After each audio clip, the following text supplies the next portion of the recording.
Allergy जी कोणाला पण होऊ शकते आणि लहान मुलांमध्ये विशेषतः नवजात शिशु ते 12 वर्षे वयातल्या मुलांना तर हा आजार होतोच होतो. बालदमा, खाद्यपदार्थ, डाळी, दूध, शेंगदाणे, भात किंवा थंड पाणी किंवा थंड हवा, परफ्यूम पावडर अशा वेगवेगळ्या गोष्टींची ॲलर्जी असणं हे सध्या कॉमन झालंय. मग त्यावर उपाय एकच. नगर जिल्ह्यातील पहिले pediatric allergist doctor Sagar Wagh Delhi येथील Gangaram institute for post graduate medical education and research सेंटरमधून diploma in asthma and allergy हा कोर्स पूर्ण करणारे डॉक्टर सागर वाघ त्यांच्या वाघ नर्सिंग होममध्ये उपलब्ध आहेत कोणत्याही प्रकारच्या ॲलर्जीवरील उपचार, skin prick test, spirometry, impulse oximetry या तपासण्यांसाठी नगर सोडून कुठेही जाण्याची गरज नाही. संपर्क करा डॉक्टर सागर वाघ आणि डॉक्टर मृणाल वाघ यांचे वाघ नर्सिंग होम, बालरोग, स्त्रीरोग आणि प्रसूती तज्ञ, प्रसूतीगृह and advance neonatal intensive care centre, Chanakya Chowk, hotel Vaibhav मागे, बुरुडगाव रोड, अहिल्यानगर. जगताप परिवाराच्या आध्यात्मिक संस्कारांमुळेच आमदार संग्राम भैयांची राजकीय क्षेत्रात यशस्वी वाटचाल. हरिभक्तपरायण प्रभाताई भोंग. सारसनगर परिसरातील राधाकृष्ण मंदिरात साप्ताहिक आरतीचा आमदार संग्राम जगताप यांच्या हस्ते शुभारंभ. सारसनगर परिसरातील राधाकृष्ण मंदिरात हरिभक्तपरायण प्रभाताई भोंग यांच्या पुढाकारातून आणि रेणुका भजनी मंडळ तसेच सचिन कॉलनीतील रहिवाशांच्या सहकार्याने दर बुधवारी साप्ताहिक महाआरतीचं नियोजन करण्यात आलंय. त्याचा शुभारंभ आमदार संग्राम भैया जगताप यांच्या हस्ते करण्यात आला. यावेळी तिसऱ्यांदा आमदारपदी निवडून आल्याबद्दल सारसनगर येथील नागरिकांच्या वतीनं आमदार संग्राम भैया यांचा हृदय सत्कार करण्यात आला. तसेच प्रभाग 14चे माजी नगरसेवक प्रकाशजी भागानगरे यांचा वाढदिवसानिमित्त सत्कार करून अभिष्टचिंतन करण्यात आले. हरिभक्तपरायण प्रभाताई भोंग यांनी यावेळी बोलताना सांगितलं की जगताप परिवाराचा आध्यात्मिक गोष्टींमध्ये नेहमीच पुढाकार असतो. त्या संस्कारांमुळे संग्राम भैया आज त्यांच्या राजकीय जीवनात यशस्वी ठरलेत. सारसनगरचा कायापालट करण्यात संग्राम भैयांचा मोठा वाटा आहे. त्यामुळे येथील नागरिकही त्यांना आपल्या घरातील सदस्यच मानतात. आमदार संग्राम भैयांनी साप्ताहिक महाआरतीच्या उपक्रमाचं कौतुक करताना सारसनगरमध्ये अध्यात्माच्या कार्यात भोंग मावशींचं मोठं योगदान आहे. येथे आल्यावर प्रत्येक वेळी सकारात्मक ऊर्जा मिळत असल्याचं सांगितलं आणि दर बुधवारी परिसरातील नागरिकांनी आवर्जून आपल्या घरातील लहान मुलामुलींसहित उपस्थित राहण्याचं आवाहन केलं. भोंगताई तर मी अनेक वर्षापासून पाहतो.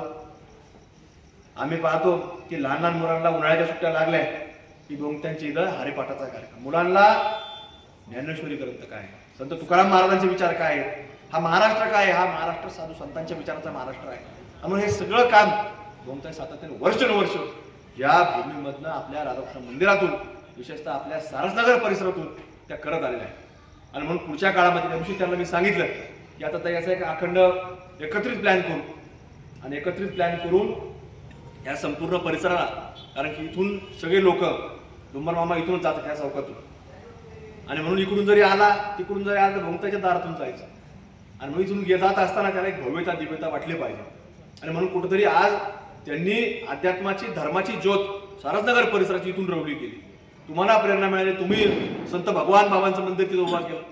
अनेक समाज मंदिर या ठिकाणी उभं राहिले, वेगवेगळ्या समाजाचे राहिले, हिंदू समाजातले अनेक साधू संतांचे मंदिर सारसनगरच्या भूमीमध्ये झाले. आज नगरच्या कुठल्याच भागामध्ये एवढे हिंदूंची मंदिर नसतील तेवढी आज सारसनगर परिसरात आहे. त्याचं कारण आहे की तुमच्यासारख्या लोकांनी आमची राजकीय सुरुवात इथून केली, म्हणूनच हे सगळे मंदिर इथपर्यंत आले. हे कोणाच्याही प्रभागामध्ये तुम्हाला सांगतो एवढी मंदिर नाही. शेजारी लोखंडी पूल होता, या लोकांनी काय बदलला नाही, आपण नंतर बदलला. आता पलीकडं नाही, हे तुम्हाला माहित नाही, जुने नव्हते नाही.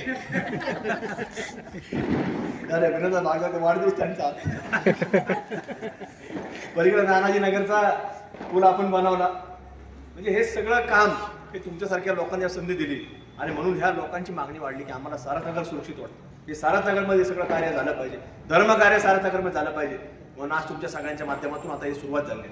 नारायण नगरात तुमच्या काळात करायचं सभा म्हणतात काय वाढवायचं म्हणलं, वाढवून टाकून तुम्ही त्याची काळजी करू नका, सगळं करू. जिथं जिथं मंदिर असेल तिथं तिथं चांगला सभा मंडप, तिथं सुशोभीकरण करण्याचं काम आपल्या सगळ्यांची जबाबदारी आहे. फक्त त्याला संगोपन म्हणजे जतन करायचं काम तुम्ही लोक करा, नाहीतर बांधलं त्याची नाच स्वतः काम आहे. आणि म्हणून आज भोंगताईच्या विचारातनं आज चांगल्या दर बुधवारी ते आजपासून खरं सुरुवात झाली. सांगायचं विसरलो मी. आता दर बुधवारी इथं असा महाआरतीचा कार्यक्रम असणार. त्याच्या पहिली सुरुवात ताईंनी आज माझ्यासारख्या कार्यकर्त्या हातून केली. मी ताईंचं मनपूर्वक या ठिकाणी आभार व्यक्त करतो, कारण की अखंड अशी चालणारी धर्माची परंपरा महाआरतीच्या माध्यमातून त्यांनी आज सुरू केली आणि दर बुधवार या ठिकाणी महाआरतीचा कार्यक्रम होणार आहे. तर माझी विनंती असणार आहे की आपल्या संबंध सारसनगर वासियांना की आपल्या त्या वेळेप्रमाणे त्या आरतीला आपण सर्वांनी जसं होईल तसं आपण आरतीला वेळ काढावी. विशेषतः जास्त करून महिला भगिनी येत असताना माझी त्यांना विनंती राहील की आपल्या कुटुंबातल्या लहान मुलं आणि मुली यांना आणण्याचं काम तुमच्या माध्यमातून झालं पाहिजे. कारण की आम्ही आठवतं आम्हाला आमच्या आजोबांच्या सानिध्यामध्ये आम्ही राहायचो. आम्हाला आजोबा ज्यावेळेला सानिध्यात असायचो तर त्यांच्याकडनं फक्त देवाचं नाव आणि देवाचे पुस्तकच आम्हाला वाचत असताना ते पाहायला मिळाले. त्यांनी 50 वर्षापेक्षा अधिकचा काळ पंढरपूरची वारी केली. त्यांच्यानंतर ज्यावेळेला ते जात असताना आमच्या वाड्याने जवळपास 6-7 वेळा केली. पण आमच्या आजोबांची बंद होण्याच्या अगोदर झुंबर मामा आमच्या मोठ्या भावाने सुरू केली. त्यांना जवळपास आता 18 ते 19 वर्ष त्यांना पूर्ण झाले. पण ज्या दिवशी त्यांचं मागच्या 1 वर्ष 2 वर्षापूर्वी त्यांच्या गुडघ्याचं पायाचं ऑपरेशन झालं तर त्यांना जाता नाही आले. पण त्यांचा मुलगा जो 10 वर्षाचा आहे, वय वर्ष 10, तो त्यावेळेला गेला. त्यामुळे ही अशी एक धर्माची परंपरा, विचाराची परंपरा ही जी चालू केली. म्हणून ताईंनी देखील आजची परंपरा सुरू केली.